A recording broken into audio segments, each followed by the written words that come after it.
The next talk, the title is Boiling Histotripsy, a HIFU method of mechanical tissue fragmentation using shockwave heating and millisecond boiling.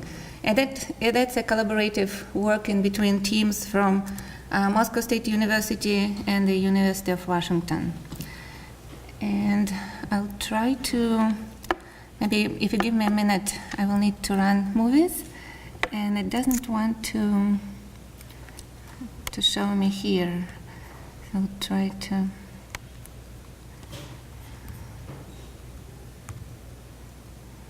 So.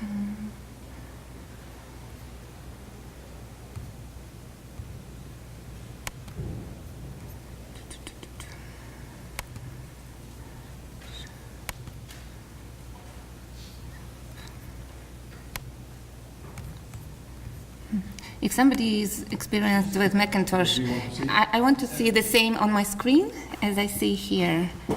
And go to view, presenter tools. I use slideshow. Yeah. And yeah. Can you do it from here? View, okay, slideshow. view. You can do you want to do presenter slideshow or presenter view? Go ahead, click on that. Okay. And then. And so you have the time here. You can set the time if you. I don't know. I don't know that, but I don't see it. I don't know. Oh, here you go. I want to see the thing. Okay, I'll it is try the same. It is the same. This one also lets you see how much time it stays. I know. Okay. Yeah. If I encounter the problem, then we'll see.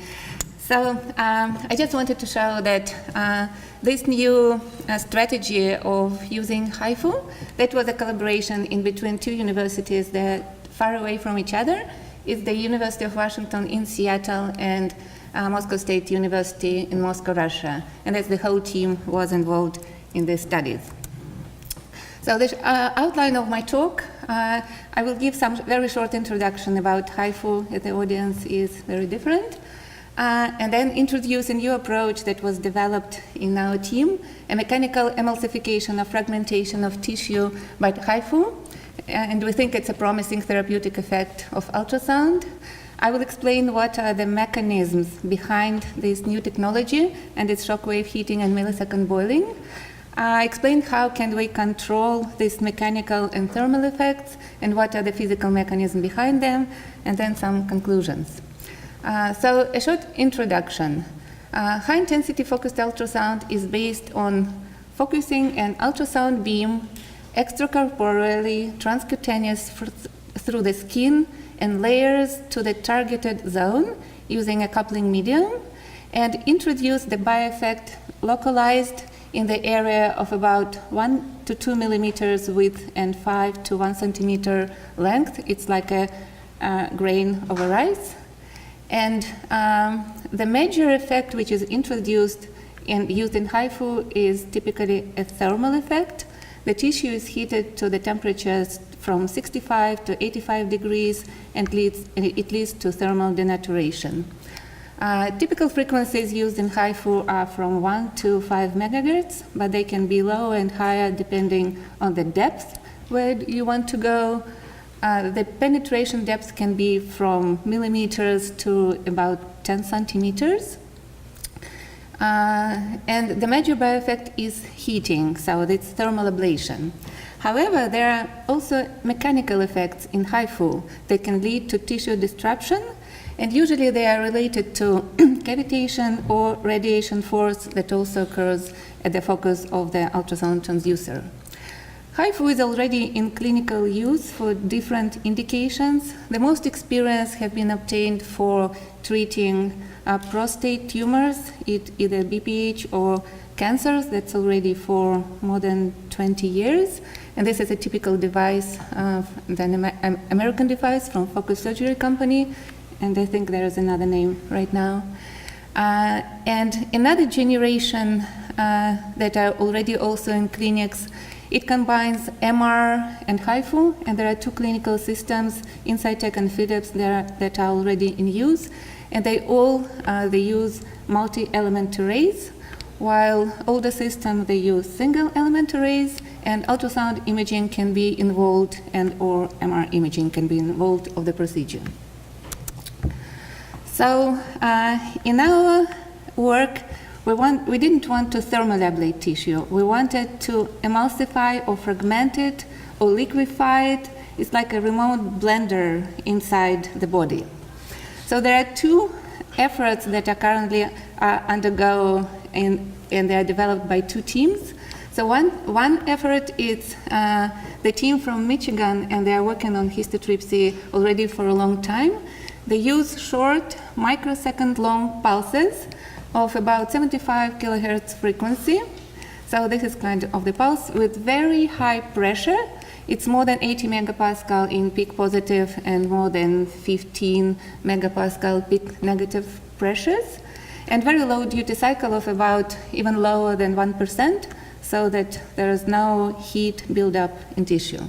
And this way, they create a bubble cloud in the focal area, and this bubble cloud creates mechanical fractionation of tissue. So there is a lot of interesting work around that to explain the mechanism, and there are already animal studies, and I think there are also clinical studies very soon using this technique. So our team developed another method that actually utilizes much longer pulses, not microsecond, but millisecond long pulses, and they can be also used to fractionate tissue. And it's very interesting how these really different protocols, they result in very similar effect of tissue fragmentation. So this is and I'll try if I run the movie. That is what I thought if I...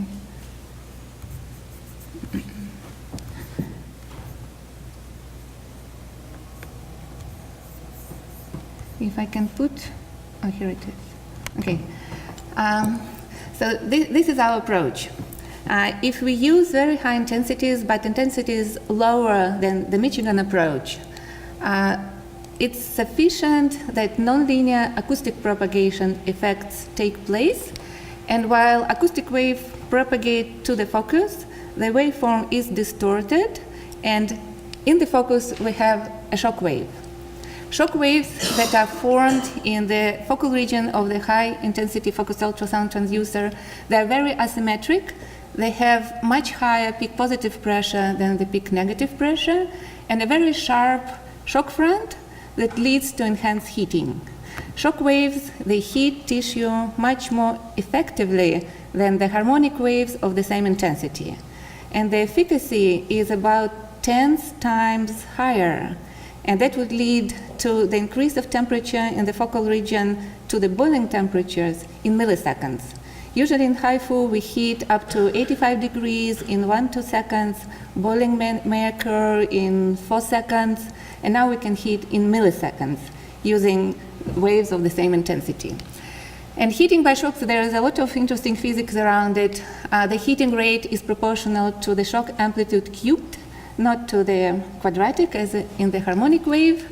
And 100 degrees is predicted, for example, in 2 milliseconds for 2 megahertz transducer with the shock amplitude of 40 megapascal, and that corresponds to intensity in the focus of about 9 kilowatts per square centimeters, and 3 milliseconds at the shock amplitude of about 8 megapascal. And this movie shows actually how it happens. So 1, 2, 3, 4, you see the heated area, its optical effect, and then boiling bubble appears. There is some sign of cavitation prefocally. HIFU transducer is from here. So there are small bubbles here that are related to cavitation, but boiling occurs exactly at the focus, almost exactly at the time we predict, and the bubble is of about millimeter size, which is actually larger than the focal region heated by shock waves. So once it happens, we think it's very advantageous for HIFU.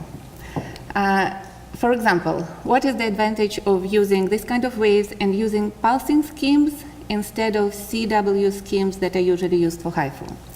So say we have a CW wave of some intensity and we heat tissue. Or we take the wave which has some duty cycle, high peak pressure, but overall we send the same energy to the medium. So comparing this protocol and this protocol, we can create very different lesions. For example, those are 3 lesions that we induced in tissue using 1 megahertz clinical system for CW waves, for pulsing waves with some protocol, and with another pulsing protocol. And in all 3 cases, the total amount of energy that was sent to tissue was the same. So actually playing around the parameters of peak pressure and pulse length and duty cycle, and keeping the same energy induced by the transducer, we can actually produce very different bioeffect. And it's very good because there are some limitations on the pressure, on the transducer, near field. So keeping the near field almost the same, we can do the focal field very different. And there are other advantages of using such protocols, because if we have high peak pressure, we have shock waves, we can heat very efficiently. We have time windows of silence in between pulses for imaging. We have these time windows for cooling the transducer, and we can visualize bubbles if we create boiling. We can see them even on B-mode imaging. So this is our experimental arrangement for the first experiments. This is the transducer, the tissue phantom gel or real tissue. In case of gel, if we work with transparent gels, it's very convenient because we can actually optically visualize the treatment, and then we can correlate it with B-mode. Then can be applied then to the tissue, which is not transparent. So we use high-speed camera for gels. We use ultrasound imaging probe to image the treatment for both gel and tissue. And we also use the fluctuation of the power of the transducer to indicate time of boil, because when it starts, bubbles are very reflective, ultrasound is reflected, that changes the impedance, and there are power fluctuations of the transducer. So here is the, okay, yeah. Here is the movie of this, here is the movie of the,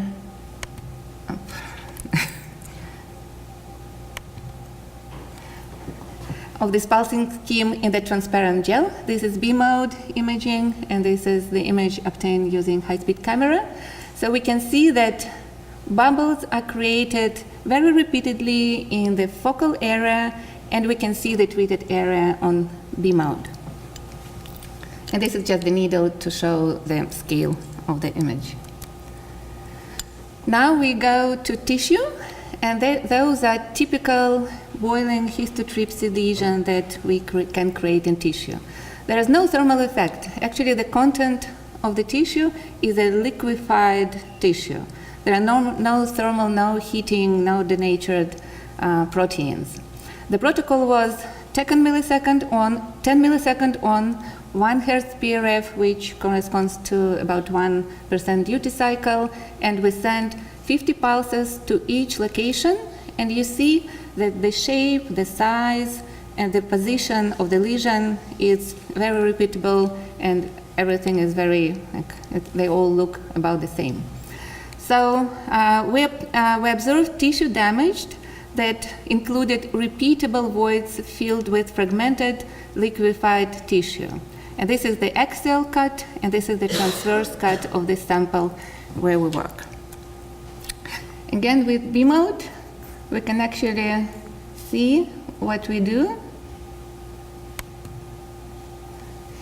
Here is the imaging, and you can see that this bright spot, which are reflections from the boiling bubbles, and the contrast is very good. It's much higher than if there are small cavitation bubbles. We don't see prefocal cavitation, but boiling bubble in the middle, we can clearly see where we actually induce the damage. And that's very good because it can be used both for monitoring in real time and also for targeting. If we send one pulse, we induce some damage, and if we see that we are in the wrong location, we can change the protocol. We can control thermal effects. If we want not to induce no thermal effect, we use shorter pulses and lower duty cycle.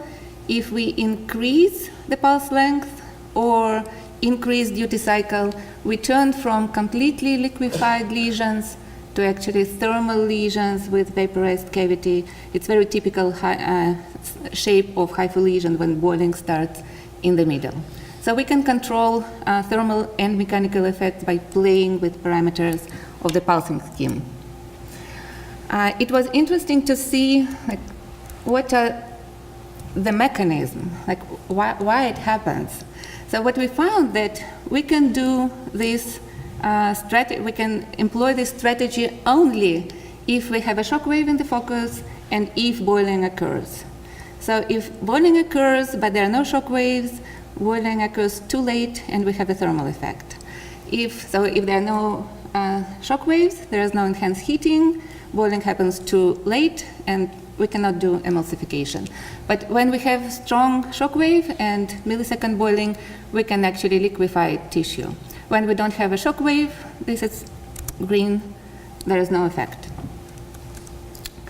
We can control the size of the lesion.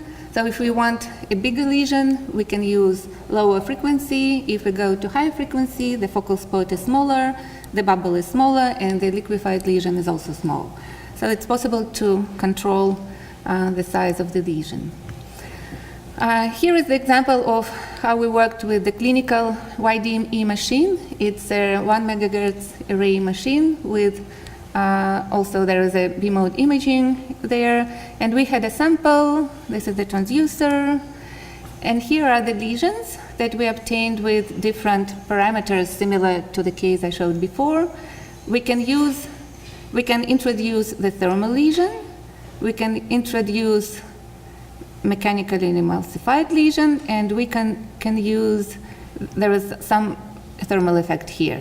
So you see the effect is very different. Also, the actual energy that we sent was the same. So it's really a nice way of manipulating with HIFU to introduce different bioeffects. Different tissues can be treated by this technique. So the result I showed was in bovine liver.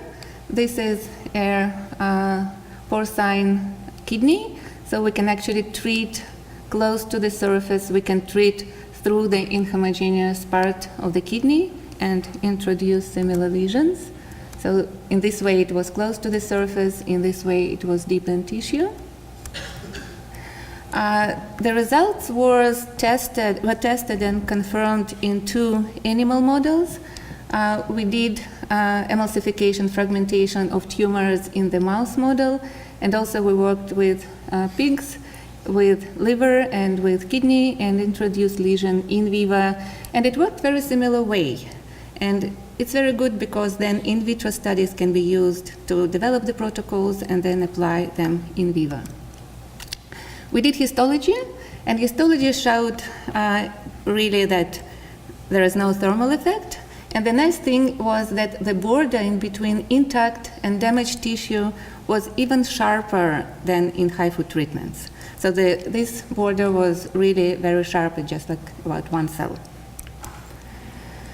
Now, interesting question, because there are many physicists here, like what are the mechanisms behind them? How can ultrasound with the wavelength of about 1 millimeter destroy tissue to the pieces of submicron size?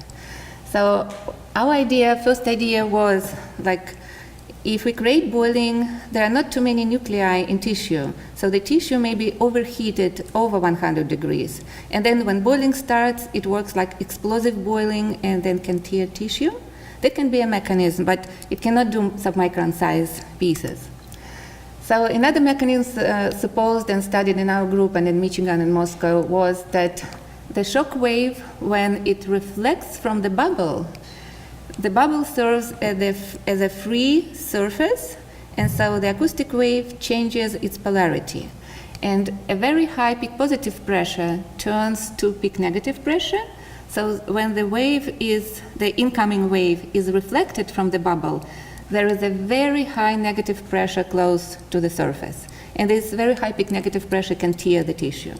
But again, it happens at the distances on the order of 1/2, 1/4 of a wavelength, which is much bigger than the submicron level. So we think that the major mechanism of that is the miniature acoustic fountain and atomization. That's a known physical phenomena that happens on the surface of liquids, and it is used in nebulizer and inhalers. And so we think it works the same way inside the boiling cavity. So this is the picture that illustrates the effect if we focus on the free surface, and it's a focused wave, so the beam is narrow, radiation force makes this kind of hill, and then atomization occurs on the surface on this hill, and these particles are of about micron or submicron level. So this is the plane surface, bovine liver, and this is the one frame of the movie. And I will show more. So on the left, this is focusing on the free surface, and on the right, there is an artificial hole made in tissue, and then we focus here to see where the atomization happens in tissue. So you see, it's pretty amazing. So we introduce boiling bubble, and then we have atomization inside the bubble. And then tissue is liquefied and consists of all the small particles. And the same happens in the hole. And all this liquefied tissue actually fills the void. And we do it again and again, and finally it's all destroyed in the submicron level. There are no living cells. So, in conclusion, we developed the methods and showed that tissue fractionation can be induced using shock waves, heating, and millisecond boiling. This fractionation is observed only when millimeter-sized boiling bubble and shock waves were present in the focal region. Mechanical and thermal effects can be predicted and controlled by acoustic output and the pulsing scheme, and lesion formation is visible on B-mode images, and that can be used for targeting and monitoring the treatment. So we think that the developed approach provides a new reliable physical mechanism for alternative of thermal HIFU for some indications. And that's our funding sources. Thank you. Questions? So in that artificial cavity in the last sample, so in that case, that process would stop when the cavity collapses. So that's why you need to create a new bubble, restart the process. Yeah, we found that if we did it just once, for example, we do it from the free surface and collect the debris here, not all the cells are fragmented. So some of them contain some cells, so it's like micron size. But if we do it several times, we found that it's about 10 to 50 pulses are necessary to actually make a uniform liquefied to small pieces liquid. So I have a question on the tissue-air interface experiment. So many years ago I was involved doing experiments like this from water or ink to air. And the mechanism we found for doing this, we could create stable drop ejection, but then if you increase the pressure on the surface, you create capillary waves. And capillary waves go very nonlinear, very fast, and you end up with very peaky peaks. Exactly. They're much slower velocity than sound waves, so they end up having a much finer periodicity. So when you do this, even at, we were working at megahertz for doing this, you get water particles that are so fine, they just leave the surface and the air currents move them around. Yeah, like a foam. Like a foam. Exactly, like Yeah. So it's almost, it looks like you're getting surface tension effects. Yes. Or the capillary waves Yes. at the interface, and that's what. Yeah, that's exactly the mechanism. Okay. Interesting issue. Yeah, in tissue. That was our Tissue, question, that's- whether yeah, that's surprising. can it work in tissue, and it Yeah. looks like We see it the works water the and same oil way. and things